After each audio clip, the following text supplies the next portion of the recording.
She was a powerful CEO who thought she had everything figured out until she secretly followed her janitor one night and witnessed a life that shattered her assumptions to the core. What would you do if you found out the person you pass by every day at work, the one you never really noticed, was living a life so powerful it could change the way you saw everything? That's exactly what happened to Camilla Stratton, the youngest CEO in the history of Stratton Global, a woman known for precision, dominance, and cold logic. She walked like power lived in her bones. Her calendar was packed, her voice decisive, and her decisions final. But none of that mattered the night she followed Jalen Morris, the quiet janitor who worked the graveyard shift in her office tower. It was late in downtown Indianapolis, the kind of late where the streets start to empty and the lights inside the corporate towers flicker off one by one. The stillness made every sound sharper: footsteps, the hum of old elevators, and the whisper of a mop gliding across marble floors. The cleaning crew had arrived like they always did: quiet, efficient, invisible. Among them was Jalen. He wasn't tall, didn't wear anything flashy, just a man in a gray uniform, pushing a cart filled with spray bottles, gloves, and rags. He wore sneakers that had clearly seen too many miles and a name badge that most people never even looked at. Camilla, in contrast, was everything he wasn't. High heels that clicked sharply on tile floors, a tailored charcoal suit, designer glasses, diamond stud earrings. She walked fast, talked faster, and didn't believe in small talk. People at Stratton Global saw her as untouchable. She had earned that reputation. In her mind, people like Jalen weren't even on the radar. They were part of the background noise, the ones who existed to maintain the spaces she ruled, until one night something changed. Camilla had been working late on a high-stakes presentation for an international expansion pitch. The office was quiet, her floor nearly empty. As she reached for her coat and laptop, her eyes flicked toward the hallway. That's when she saw him. Jalen stood by his cart, leaning slightly against the handle. But he wasn't cleaning. He was holding something in his hands, a small, creased photograph. She paused, watching from the dim light of her office. He stared at the photo like it held his entire life. His face wasn't tired in the way her executives looked tired after quarterly reports. This was a different kind of exhaustion, soul deep, like someone carrying the weight of an entire world. Then, without a word, he tucked the photo back into his wallet, straightened, and pushed his cart down the hall. Camilla couldn't explain why, but that image stayed with her. It unsettled something in her. For a woman who prided herself on knowing what mattered, she suddenly found herself asking questions she couldn't answer. The next night, she stayed late again, and again she watched him. That same quiet efficiency, the same way he scanned a room before cleaning it, as if he didn't want to disturb anything. The way he folded his cloth with care, and at exactly 1:15 a.m., he would pause by the vending machine in the lobby, not to buy anything, just to sit for 5 minutes, hands folded, head bowed. Who was this man? Why did he feel so deliberate? Finally, she broke her silence. She met him in the hallway near the break room, her voice clipped but curious. "Long night?" Jalen glanced up, caught off guard. His answer was simple. "Every night's long, but somebody's got to do it." No bitterness, no self-pity, just fact. He nodded and returned to work. Camilla stood there for several moments, watching his back as he disappeared down the hall. She didn't know why it bothered her so much, but it did. That was the moment she decided to follow him, not just through the office, but into his life. The next evening, Camilla made sure to time her exit. She saw Jalen push through the lobby glass doors and disappear into the Indiana night. Her driver waited at the curb, but she waved him off. "Go on home. I'll call if I need you." Tugging her coat tighter, she trailed behind Jalen at a distance. She felt ridiculous, a CEO following a janitor like some undercover agent. But she couldn't shake the feeling that there was more to his story. They passed the last open restaurants and the glowing signs of late-night diners. He didn't look back. His steps were steady, his pace unhurried. Camilla kept her distance, walking beneath flickering street lamps and past buildings whose paint had long since peeled. She had never been to this part of the city. She was used to rooftop bars, pristine lobbies, and gated communities. And then Jalen turned into a small building with a fading sign: Riverside Community Center. Camilla hesitated. She ducked behind a parked car and watched through the window. Inside, light flooded the worn space. Kids ran across the room, shouting and laughing. A woman at a reception desk waved warmly as Jalen stepped in. And just like that, everything changed. Jalen wasn't just a janitor anymore. His whole demeanor shifted. He was greeted like a leader, a big brother, maybe even a father figure. A boy tugged on his sleeve with a workbook in hand. Jalen knelt beside him and patiently pointed to the math problem on the page. He didn't rush. He didn't condescend. He waited. Camilla felt something tighten in her chest. Who was this man, really? And then came the moment that stopped her breath. A little girl, maybe 7 or 8, burst through a side room and ran straight into Jalen's arms. "Daddy!" she squealed. He scooped her up and spun her gently, laughing in a way Camilla had never heard from him. "How was homework tonight, Ava?" "Easy," she giggled. "I finished before you got here." He kissed her forehead. "That's my girl." Camilla froze. The photo in his wallet. It was her. Suddenly, everything made sense. Jalen wasn't just working to survive. He was raising a daughter, supporting a community, and doing it all while carrying himself with quiet strength. She stepped forward, drawn toward the glass door.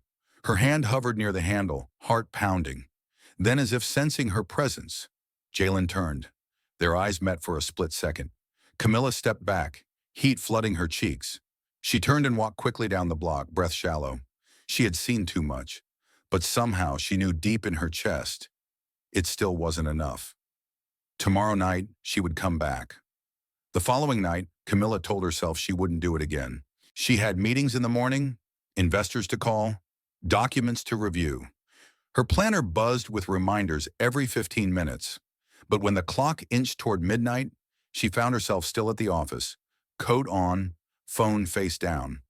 Through the reflection in her glass wall, she saw Jalen moving through the hallway again, his cart rattling quietly. Spray, wipe, straighten, fold, just like always. But Camilla saw more now. She noticed how he checked each room before entering it, how he kept his back straight no matter how heavy the work looked. There was something in his walk that mirrored discipline, intentionality, pride. And just like the night before, when he finished his shift, he exited through the lobby at exactly 1:32 a.m. This time she followed sooner. No hesitation. Outside, the air was sharper than the night before. A thin layer of frost coated the sidewalks, turning each step into a quiet crunch. Jalen didn't look back. His pace was familiar now, unhurried, shoulders squared, backpack bouncing lightly with each step. They passed the same neon diner, the same boarded-up bookstore, and once again he turned into the Riverside Community Center. Camilla stopped just outside. Her hand brushed against the cold metal door handle. This time she pulled it open. Inside, warmth hit her face immediately, not just from the heater, but from the atmosphere. The clatter of crayons, the low hum of conversation, a gentle buzz of life. No one noticed her at first. She stepped to the side, half shadowed by the wall. Her expensive heels clicked against the worn floor as she walked softly toward the center of the room. Jalen was there, surrounded by kids again. One boy held up a notebook. "Mr. Morris, can you help with this one?" Jalen leaned over, scanned the page. "You skipped a step," he said gently. "Here, let's work it out together." His tone was calm, unhurried. He gave each child the kind of focus Camilla rarely gave her own senior staff. And then Ava appeared again, this time wearing pajamas dotted with stars. She ran to him and hugged his leg. He picked her up, smiling like the weight of the entire world fell away the second he held her. Camilla's throat tightened. She thought of her own childhood, of long hours with nannies and drivers. She had private tutors, but never a father who came home from work to read bedtime stories. She took a step back, ready to leave. But just then, Ava spotted her. "Daddy," she said, tugging his sleeve. "Who's that lady?" Jalen turned, his eyes locked onto Camilla's. No confusion, no surprise, just quiet recognition. The room fell into a strange hush. He put Ava down gently and walked toward her. "Miss Stratton," he said, "what are you doing here?" Camilla swallowed. Her voice failed her at first. Then quietly she said, "I wanted to understand." He studied her. The overhead lights cast soft shadows on his face, revealing lines of fatigue and determination. Understand what? You, she said. This. She gestured around the room. I see you at the office. You work hard. But then I came here, and I saw something else. Something more. Jalen didn't nod, didn't smile. He just walked to a nearby table and pulled out a chair. Then sit, he said. Camilla paused. The CEO in her wanted to maintain control. But something else, the part of her she rarely listened to, told her to obey. So she sat. Across the table, a little boy shyly held up a worksheet. Are you good at fractions, lady? Camilla blinked. Fractions? Jalen smiled faintly. He's stuck. Want to give it a shot? The room watched. The CEO was being asked to help with fifth-grade math. Camilla took the pencil and leaned in. She stumbled through the first explanation, but the boy's face lit up when he understood. Thanks, miss. She laughed softly. It had been years since anyone looked at her with gratitude that wasn't tied to a bonus or a raise. Jalen observed her from across the table. They don't need much, he said. Just someone who shows up. Camilla looked around again. Peeling walls, secondhand furniture, kids learning with broken pencils and dog-eared books. But there was something here she hadn't seen in any of her boardrooms. Heart. She turned back to Jalen. You do this every night? Every night I can, he said. After the office, after dinner, after homework. Camilla exhaled slowly. Don't you ever feel like it's too much? Jalen gave a soft chuckle. Every single day. But my daughter didn't ask for this life. And those kids didn't either. I can't quit just because I'm tired.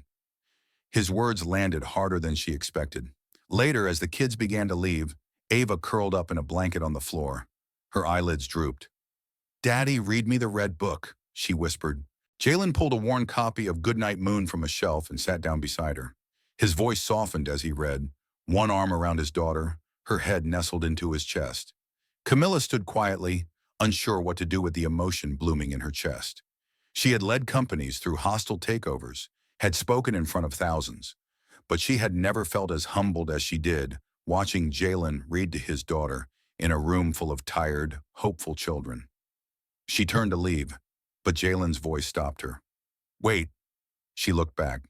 You said you wanted to understand, then come with me. She hesitated. Where? To see the rest of it. Ava was already fast asleep.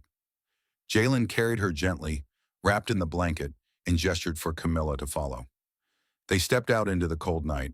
The streets were quieter now. Only the faint rustle of wind and the low buzz of streetlights. After several blocks, they reached an aging apartment complex. The stairwell smelled of grease and old paint. He opened the door to a small second-floor unit. Inside was a modest home, clean but worn. A faded couch, a kitchen with a wobbly table. Ava's drawings decorated the fridge. A photo of a smiling woman sat on a dusty shelf. Camilla nodded toward it. Her mother? Jalen's voice was quiet. She passed. Ava was 3. I'm sorry. He nodded, placing Ava in her bed, tucking her in. Camilla sat on the edge of the couch. How do you do it all? She asked. Jalen poured water into a kettle. I just do what needs doing. I don't think about the weight. If I did, I wouldn't be able to move. Camilla was quiet for a long time. She had built a company, but this man had built a life. One held together with late shifts, community service, and lullabies in the dark. And in that moment, she knew. Everything she thought she understood about strength was wrong. This was strength, not titles, not money, but love carried quietly every single night. The next morning, Camilla walked into Stratton Global's headquarters with a heaviness she hadn't felt in years. Not the kind born from fatigue or stress, but something deeper. Her heels clicked across the marble floor, the same way they always had. But she felt different, like she was walking in 2 worlds at once. Her assistant, Jason, greeted her with his usual chipper tone. Morning, Miss Stratton. Coffee's on your desk. You've got the shareholder strategy call at 9, then legal at 10. Push legal to tomorrow, she said abruptly. Jason blinked. Sure. Camilla entered her office, closed the door, and exhaled. She stood at the window overlooking the skyline. It sparkled the way it always did. She used to feel powerful when she looked out at the city. Now all she could think about was Ava's drawings on the fridge, the wobble in Jalen's kitchen table, the pride in his voice when he helped a child understand fractions. She hadn't slept. Not really. Images of the community center had danced behind her eyes all night. Her world of boardrooms and luxury penthouses felt paper-thin now, hollow. By the time her morning meetings began, she was operating on autopilot. Numbers, forecasts, market expansion plans. She heard them, responded where necessary, but her mind was elsewhere. It wasn't until the quarterly leadership strategy meeting that something snapped. Halfway through the session, Edward Lomax, the firm's CFO, began presenting proposed cost-cutting measures. "We've run projections," Edward said. "If we convert our janitorial staff from full-time to third-party contractors, we save $1.7 million annually. No health care, no pension obligations, no overtime. Just service-based contracts." The room murmured approvingly. Camilla's hand clenched her pen. She stared at the PowerPoint slide. A chart, just numbers, just lines, no names, no faces, no Ava. "Thoughts, Mr. Stratton?" Edward asked. "It's a clean, efficient model. Literally." A few executives chuckled. Camilla stood slowly. Everyone turned. "No," she said, voice sharp. Edward blinked. "No, we're not doing that." Silence fell. Edward tried to recover. "I understand you may have concerns, but the savings, we're not cutting the people who clean our floors so shareholders can buy second homes," she snapped. A few faces stiffened. "With all due respect," another executive, Marcia Tan, chimed in. "This isn't personal, it's business." Camilla's eyes flashed. "That's exactly the problem. We keep pretending business isn't personal. But it is. For the people who live paycheck to paycheck, for the employees who mop our offices at 2 a.m., for the little girl whose father works 2 jobs so she can eat and do her homework in peace." She didn't plan to say that part, but it was out, and now the room was truly silent. "I'm not approving any cost-saving measure that punishes the most invisible people in this building," she said firmly. "Find another way." The meeting adjourned in strained quiet. Back in her office, Camilla stared at her reflection in the glass. She didn't regret what she'd said, but she did wonder how long it would take before the board pushed back. It didn't matter. That afternoon, she made a call to Stratton Global's operations director. "I want an internal audit of all low-wage staff conditions," she said. "Cleaning crews, kitchen workers, mailroom runners. I want names, faces, and I want to know what we're doing for them." She hung up. Then she picked up the phone again.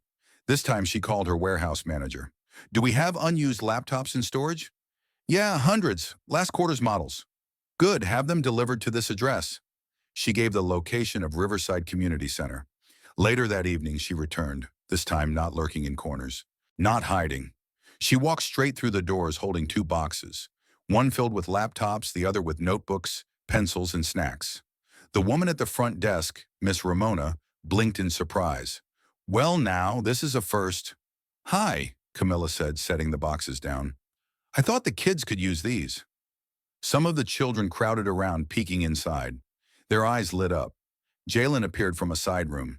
He saw her and paused. "What's all this?" he asked. "It's a start," Camilla said. "A start of what?" "Of me trying to show up." Jalen crossed his arms, studying her.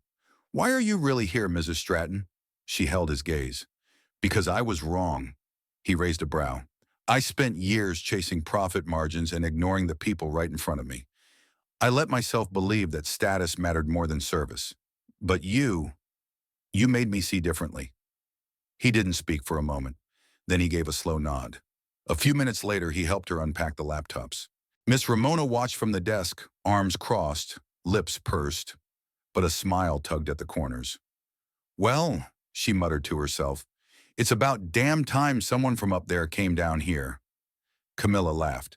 Not a polite business lunch laugh. A real one. That night she stayed to help with tutoring. She sat next to a young girl who struggled with spelling. She handed out water bottles. She even read a story to a group of kindergartners. When one of the kids called her Miss V, she smiled so wide her cheeks hurt. Before she left, Jalen walked her to the door. "You know," he said, "I never asked why you kept coming back." She looked at him thoughtfully.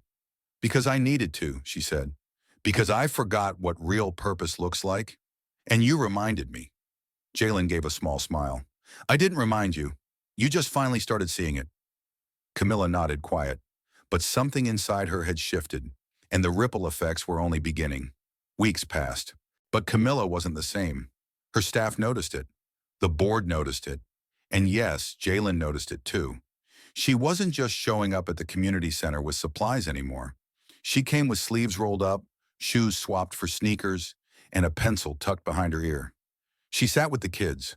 She helped Ava with reading. She even learned the names of all the children, their siblings, their favorite snacks, and which ones pretended to dislike math, but secretly loved it when they got it right. The transformation was subtle, but undeniable.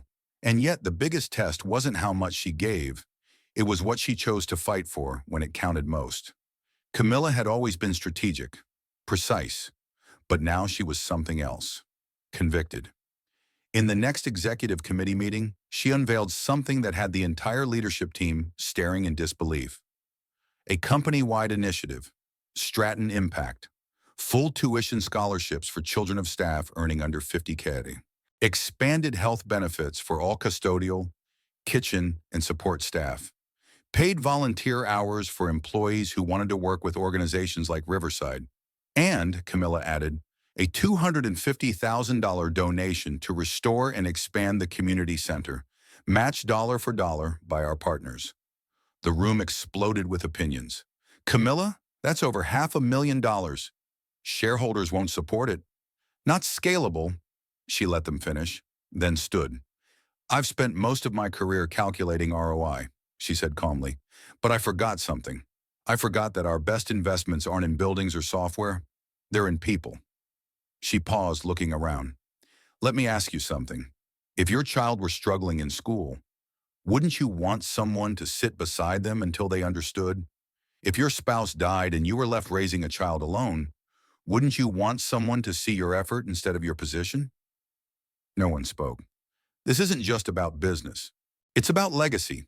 I'm not going to be the kind of CEO who maxed shareholder return by minimizing human dignity. Silence. Then one hand clapped, then another, and slowly the room erupted in applause. By the end of the quarter, Stratton Global's internal culture had shifted. Employees were volunteering at Riverside. Executives were mentoring teens. New hires came with questions not about bonuses, but about purpose. It spread beyond the company. Media picked up the story. Forbes, Fast Company, even the local news ran pieces titled, "The CEO Who Followed Her Janitor and Found a Mission." But for Camilla, the headlines didn't matter. What mattered was the night she walked into the community center and Ava ran up to her with a handmade card. It said, "Thank you, Miss V." My daddy smiles more now. Camilla nearly cried on the spot. Later that evening, she found Jalen in the hallway, setting up folding chairs. "You've changed things," he said, not looking at her. "More than you know." She smiled. "You changed me first." Jalen gave a small laugh. "I didn't change you. I just reminded you what you forgot." They stood there for a long moment in quiet. Then Camilla asked, "What made you keep going all these years, Jalen? Even when no one noticed?" He thought for a moment, then answered simply, "Because someone has to, and I'd rather it be me than no one at all." She nodded. That was the kind of leadership no MBA program could teach. That night, as Camilla drove herself home for the first time in years, no driver, no calls, just silence, she realized something profound. She had once believed that leadership meant command, control, outcomes. But Jalen showed her that true leadership is service. It's staying late, wiping tears, reading bedtime stories, showing up when no one else does. It's not needing recognition to do the right thing. In her penthouse, she took off her heels and walked barefoot across the marble floor. The city glittered below her like 1,000 distant hopes. And for the first time in years, she felt at peace. The company was still hers. The numbers still mattered. But they weren't the only thing that mattered anymore. What mattered was impact. What mattered was seeing people. And all it took was one man she never truly noticed before.